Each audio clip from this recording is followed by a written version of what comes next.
Next is exercise 10.3। तो 10.3 exercise है, इसका जो मेन टॉपिक है वो है perpendicular from centre to a chord. अब पिछली वाली थ्योरम्स हम याद रखेंगे कि अगर इक्वल कॉर्ड्स हैं तो इक्वल एंगल सबटेंड करते हैं सेंटर पे। अब आगे चलेंगे और इसमें है कि जो परपेंडिकुलर है सेंटर से कॉर्ड के ऊपर, इसका क्या मतलब है कि जैसे ये सेंटर है, ए बी कॉर्ड है, तो यहाँ से जो मैं परपेंडिकुलर ओ एम डाल रहा हूँ 90 डिग्री का, ये होता है perpendicular from centre to the chord. ठीक है, इसके बारे में पढ़ेंगे हम। तो इसके बारे में सबसे पहले जैसे यहाँ पे दिया हुआ है द परपेंडिकुलर थ्योरम 10.3, सबसे ये एक और नेक्स्ट इंपॉर्टेंट थ्योरम है, the perpendicular from the centre of a circle. ठीक है, ये हमें समझ आता है, perpendicular from centre of a circle to a chord bisects the chord, bisects करता है कॉर्ड को, यानी कि A M is equal to M B. तो ये बड़ी इंपॉर्टेंट प्रॉपर्टी है कि जब सेंटर से हम परपेंडिकुलर बनाते हैं किसी कॉर्ड पे तो वो बाइसेक्टर भी होता है उसका। ठीक है, तो ऐसा कैसे होगा, आप इसको ज्वाइन करो ओ ए को, आप ओ बी को ज्वाइन करो। ठीक है, तो क्या हो जाएगा इसमें, अब आप इन दो ट्राइंगल्स को देखो ओ ए एम और ओ एम बी को, तो ये फिर से रेडियस है कि नहीं है, ओ ए और ओ बी, और ये दोनों बराबर हैं। ठीक है जी, ओ एम कॉमन है कि नहीं है, बिल्कुल कॉमन है दोनों ट्राइंगल्स में। और 90 डिग्री अवेलेबल है कि नहीं है, एम एंगल बिल्कुल अवेलेबल है, तो आर एच एस लग गई। तो इसका क्या मतलब हुआ कि ट्राइंगल कोई भी आप डाल सकते हैं, O M A is congruent to triangle, O के बराबर ओ है, एम के बराबर एम है, और बी के ए के बराबर बी है। R H S congruency theorem से, right angle hypotenuse side. Clear है आपको, है ना, क्योंकि आप इसमें लिख सकते हैं कि A O is equal to O B है। ठीक है, रेडियस है क्योंकि ये दोनों। फिर उसके बाद A M angle 1 is equal to angle 2 है, 90 डिग्री है क्योंकि दोनों। और तीसरी चीज़ आपका ओ एम है, कॉमन है। ठीक है जी, तो ये आपके बन गया। अब सी पी सी टी से क्या आएगा, A M is equal to M B आ जाएगा, तो सी पी सी टी से A M is equal to M B. तो ठीक है जी, परपेंडिकुलर से शुरू हुए थे और बाइसेक्टर पे पहुंच गए, राइट। तो ये तो है मेरी फर्स्ट थ्योरम। थ्योरम 10.4 देखिए अगली। ठीक है, the line drawn through the centre of a circle. अब लाइन बोल रहा है वो कि सेंटर ऑफ सर्कल से आप लाइन बनाएंगे टू बाइसेक्ट अ कॉर्ड। अब बाइसेक्टर दिया हुआ है, A M is equal to M B दिया हुआ है, is perpendicular to the chord. तो बाइसेक्टर जो होता है वो परपेंडिकुलर है, तो कन्वर्स हो गया पिछली थ्योरम का। उसमें 90 दिया था, बाइसेक्टर प्रूव करना था, इसमें बाइसेक्टर दिया है 90 प्रूव करना है कि ये परपेंडिकुलर है ओ एम ए बी के। तो ओ एम अगर मैं 90 प्रूव कर दूंगा एंगल एम को, तो मेरा ये परपेंडिकुलर प्रूव हो जाएगा। तो इसको हम कैसे करेंगे, सी इसमें भी ओ ए और ओ बी को ज्वाइन करेंगे आप, तो रेडियस मिल जाएगी आपको, ओ ए और ओ बी बराबर हो जाएंगे। ओ एम कॉमन है आपका, A M is equal to M B दिया हुआ है, एस एस एस थ्योरम लग गई आपकी। तो एस एस एस थ्योरम से ए ओ एम ट्राइंगल जो है, ओ ए एम ट्राइंगल जो है ओ बी एम ट्राइंगल के आ गया। How, S S S theorem. Congruent हो गए। अब कॉन्ग्रुएंट होने से एंगल 1 और एंगल 2 ये इक्वल हो जाएंगे, so angle 1 is equal to angle 2 हो जाएगा। ठीक है जी, सी पी सी टी कह सकते हैं हम इसे। और स्ट्रेट लाइन है क्योंकि कॉर्ड है, तो एंगल 1 प्लस एंगल 2 180 भी होगा। ठीक है, आप दो 90 मिलकर ही बना सकते हैं 180 अगर इक्वल एंगल है। So angle 1 is equal to angle 2 is equal to 90 degree. ठीक है जी, तो 90 डिग्री आ गया। जैसे 90 डिग्री आए दोनों, तो ओ एम जो है परपेंडिकुलर हो गया ए बी के। तो ये इसका कन्वर्ट्स भी प्रूव हो गया। नाउ द नेक्स्ट इज एक और थ्योरम है 10.5। इसका प्रूफ आपके सिलेबस में नहीं है, लेकिन इसको प्रॉपर्टी को आप ज़रूर याद रखिएगा। There is one and only one circle, सिर्फ और सिर्फ एक circle, passing through 3 given non collinear points. तो 3 नॉन कोलिनियर पॉइंट्स अगर मुझे गिवन है तो उनसे सिर्फ एक और एक सर्कल पास कर सकता है। ठीक है, जैसे हमारे पास क्या था, अगर मेरे पास 2 पॉइंट्स गिवन होते हैं तो मैं उनसे सिर्फ एक और एक लाइन पास कर सकता हूँ ना। ऐसे ही सर्कल के केस में 3 पॉइंट्स होते हैं, नॉन कोलिनियर मतलब एक लाइन में ना पड़े जो। तो अगर 3 पॉइंट मेरे पास नॉन कोलिनियर हैं तो उनसे हमेशा सिर्फ यूनिक सर्कल पास कर सकता है।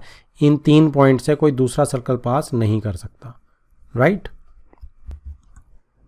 सो इसमें अब हम आगे देखते हैं कि क्या हो रहा है। देखो अब इसमें 2 वर्ड्स हैं, मैं चाहता हूँ आप ये बहुत अच्छे से समझो, क्योंकि ये जब भी कुछ टफ करना होगा चीज़ों को डाल दिया जाएगा। पहला इटैलिक्स वर्ड में आप देख सकते हैं क्या है, सरकम सर्कल, ठीक है। दूसरा वर्ड है सरकम सेंटर और तीसरा है सरकम रेडियस, ठीक है। अब आप देखो कि अगर मेरे पास एक सर्कल है, सपोज ये मैं ब्लू वाला सर्कल ही यूज़ कर लेता हूँ, ठीक है। अब बीच वाले पॉइंट्स भूल जाओ आप। तो इसके अंदर क्या है, अगर मैं P पॉइंट पकड़ता हूँ, Q पॉइंट पकड़ता हूँ और ये R, या चलो यहाँ ले लेते हैं एक पॉइंट, S पॉइंट यहाँ ले लेते हैं, ठीक है। अब आप इनको ज्वाइन करो तो ये क्या बन गया, ट्राइंगल बन गई। तो सर्कल के अंदर ट्राइंगल है, उसकी सरकमफ्रेंस पे ट्राइंगल है। बात समझ आ रही है आपको। जब आपके सर्कल, क्योंकि सरकमफ्रेंस होती है, उस पे जब 3 पॉइंट्स लेके सर्कल बनाते हैं हम उसको बोलते हैं सरकम सर्कल, ठीक है। और जब हम इसका सेंटर निकालते हैं, क्योंकि सर्कल का सेंटर तो होगा ही होगा, तो उसको बोलते हैं सरकम सेंटर। और सरकम रेडियस किसे बोलते हैं, जब आप किसी भी ट्राइंगल के वर्टेक्स से ज्वाइन कर देंगे तो ये तो रेडियस ही रहेगी ना, OP भी रेडियस रहेगी, OQ भी रेडियस रहेगी, तो इस रेडियस को बोलते हैं सरकम रेडियस, ठीक है जी। तो ये 3 पॉइंट्स आपको ज़रूर याद रखने हैं। अब मैं अगर आपको थोड़ी सी एक्स्ट्रा नॉलेज दे दूं तो कंफ्यूज मत होना, मैं आपको एक एक्स्ट्रा नॉलेज और देता हूं, और वो क्या है, इसी के साथ कंपेयर करते रहो एक्स्ट्रा में। अभी तो सर्कल बाहर है तो सरकम सर्कल, अब उल्टा भी तो हो सकता है कि अगर ट्राइंगल बाहर डाल दी और ये सर्कल बना दिया, इसको बोलते हैं इन सर्कल। सर्कल अंदर हो गया तो इन सर्कल, सर्कल अंदर है, ठीक है। जब सर्कल बाहर है तो सरकम सर्कल, ऐसे याद रख लेते हैं। इन से तो वैसे ही पता चलता है ना अंदर की तरफ है। अब सर्कल अंदर है, ठीक है, इसके सेंटर को बोलते हैं इन सेंटर, ठीक है जी। और इसके रेडियस को इन रेडियस, आई डोंट नो, मुझे इतना वो नहीं है रेडियस, ये इन रेडियस आपने बोलना है बोल लो। तो रेडियस आपका इसमें ये हो जाएगा, ट्राइंगल के वर्टेक्स से ज्वाइन नहीं करेंगे, इसका रेडियस ये हो जाएगा, इन रेडियस अगर मैं इसको बोल रहा हूँ तो आपका ये हो जाएगा, ठीक है जी। तो इनके भी सेंटर फाइंड आउट करने की कई टेक्निक्स होती हैं, बट अभी हम यही चीज़ें बेसिक समझेंगे, ठीक है।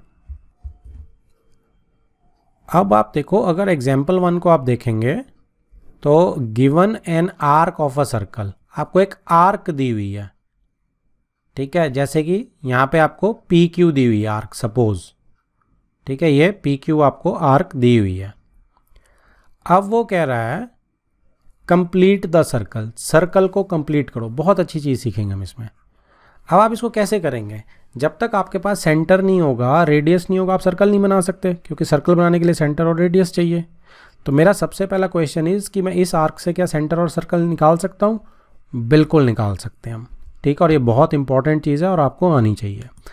तो इसमें क्या है कि आप इस आर्क पे कोई भी पॉइंट ले लो, जैसे इसने R ले लिया, आप फिर उसकी ज्वाइन कर दो, PR कॉर्ड बना दो और RQ को भी कॉर्ड बना दो, ठीक है।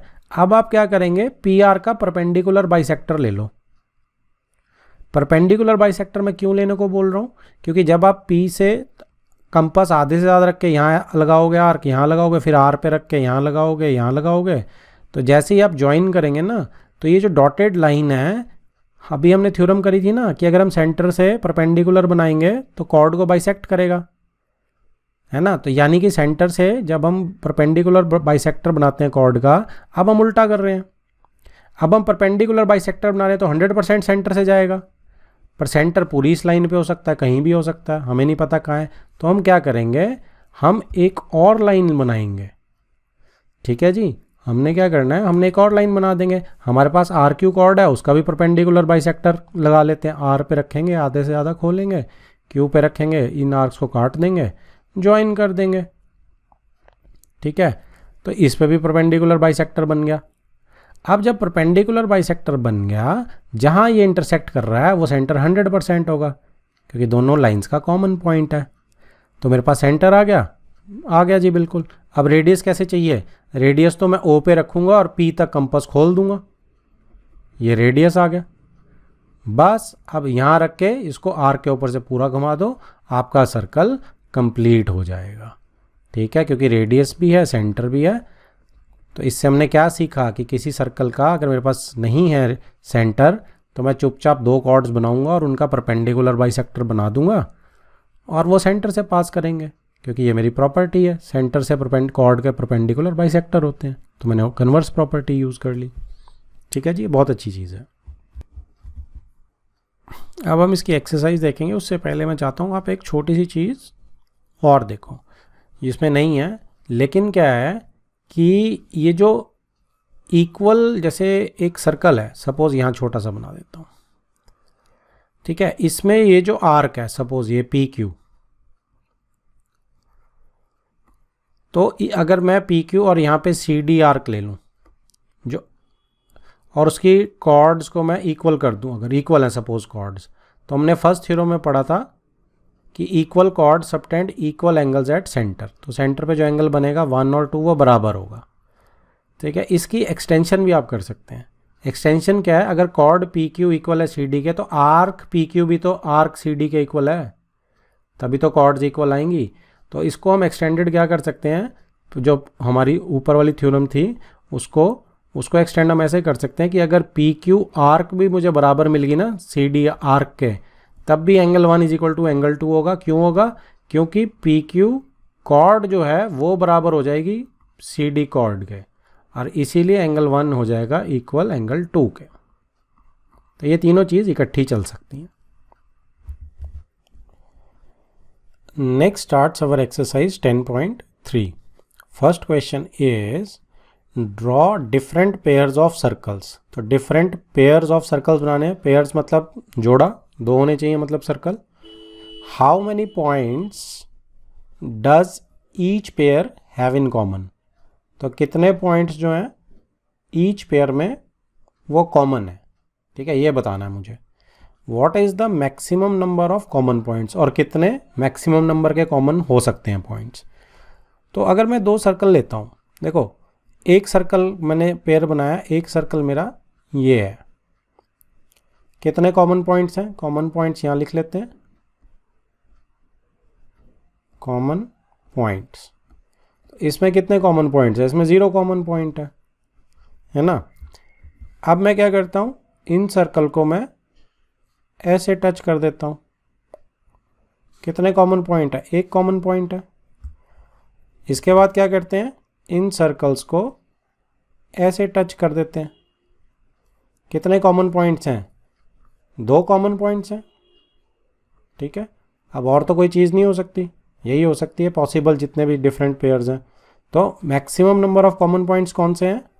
ये वाला इज मैक्स। तो मैक्सिमम कितने पॉइंट्स हो सकते हैं आपके? 2 नंबर ऑफ कॉमन पॉइंट्स हो सकते हैं। Maximum 2 number of common points.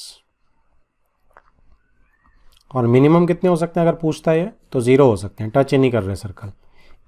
अगर एक कॉमन पॉइंट है तो बस टच कर रहे हैं सर्कल, और 2 कॉमन पॉइंट है तो इंटरसेक्ट कर रहे हैं सर्कल। ठीक है जी, ये वोकैबुलरी में क्लियर होनी चाहिए। इंटरसेक्ट, टच, ठीक है जी, डू नॉट इंटरसेक्ट या डज नॉट इंटर, हाँ 2 हैं तो डू नॉट इंटरसेक्ट। ठीक है, ये सिर्फ इंग्लिश का फ़र्क है, तो क्लैरिटी होनी चाहिए हमें। Next question, suppose you are given a circle, give a construction to find its centre. Centre फाइंड करने की हमने करनी है। तो एग्जाम्पल 1 में हमने देखा था, सेम वही चीज़ है, क्योंकि उसमें भी हमने सेंटर फाइंड किया था। तो उसमें तो आर्क दी हुई थी, इसमें तो पूरा सर्कल दिया हुआ है। तो ये तो मेरे लिए सर्कल, मेरे पास एक बैंगल से सर्कल बना लिया, अभी मुझे सेंटर नहीं पता इसका कहाँ है। ठीक है, तो मैं क्या करूँगा, अब मैं इसमें 2 कॉर्ड्स ले लूँगा।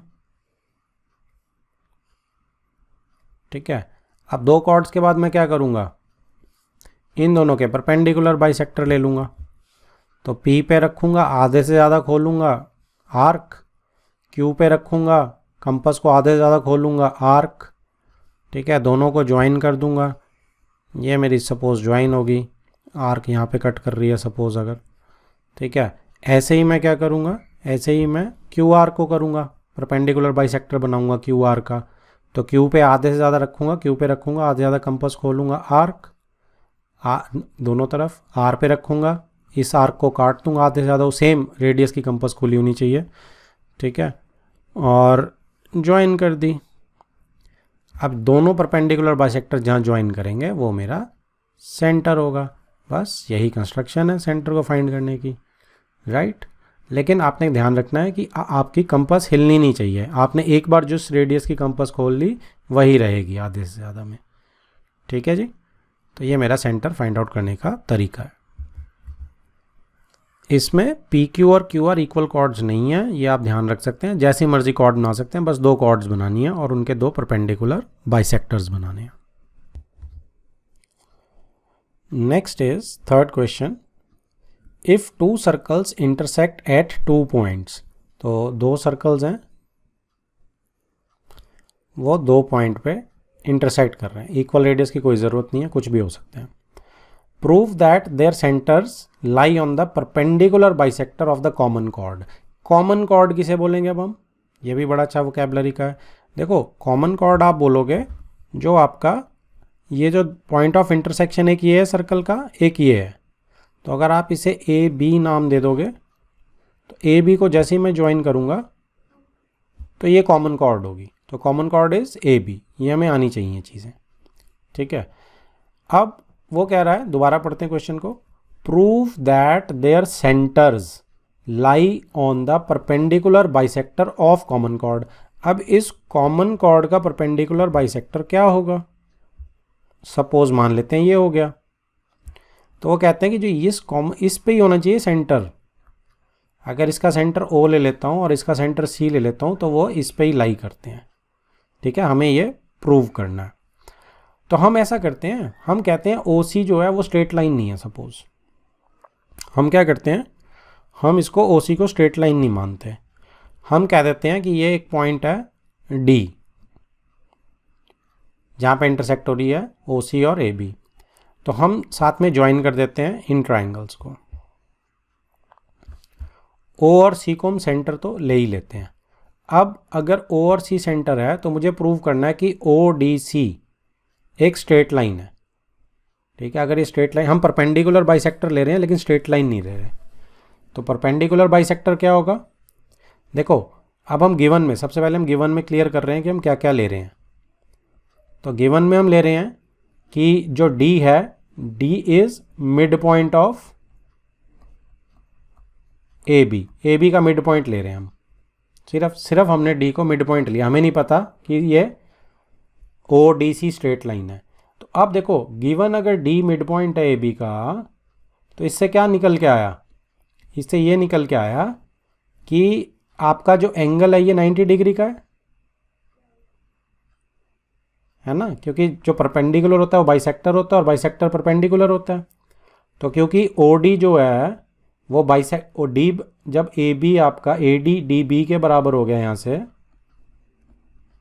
तो अगर मैं ओ से अगर सर्कल लेफ्ट वाला सर्कल देखूं ग्रीन वाला, उसके सेंटर से अगर बाइसेक्टर डी को ज्वाइन करूंगा तो परपेंडिकुलर भी तो मिलेगा मुझे 90 डिग्री, है ना। सो एंगल 1 और एंगल 2 दोनों 90 हो जाएंगे। क्यों हो जाएंगे, क्योंकि आपका सेंटर ओ से ओ डी बाइसेक्टर के ज्वाइन करता हूँ तो परपेंडिकुलर भी होता है, ये हमने थ्योरम पढ़ी थी। So O D will be perpendicular to A B, ठीक है। ये हमारी थ्योरम है परपेंडिकुलर बाइसेक्टर वाली। बाइसेक्टर जो होता है वो परपेंडिकुलर होता है। थ्योरम कौन सी है, बाइसेक्टर इज परपेंडिकुलर, ठीक है। अगर आप राइट सर्कल से देखेंगे तो हम यहाँ से एक और कर देते हैं, चलो पहले लेफ्ट वाले से, एंगल 1 इज इक्वल टू 90 मिल गया। अब हम राइट सर्कल से देखेंगे तो राइट सर्कल से क्या मिलने वाला है, राइट सर्कल से भी तो अगर मैं सी से डी को ज्वाइन करूँ तो सेम स्टोरी रहेगी, क्योंकि वो डी तो है ही है बाइसेक्टर। तो ऑल्सो सिमिलरली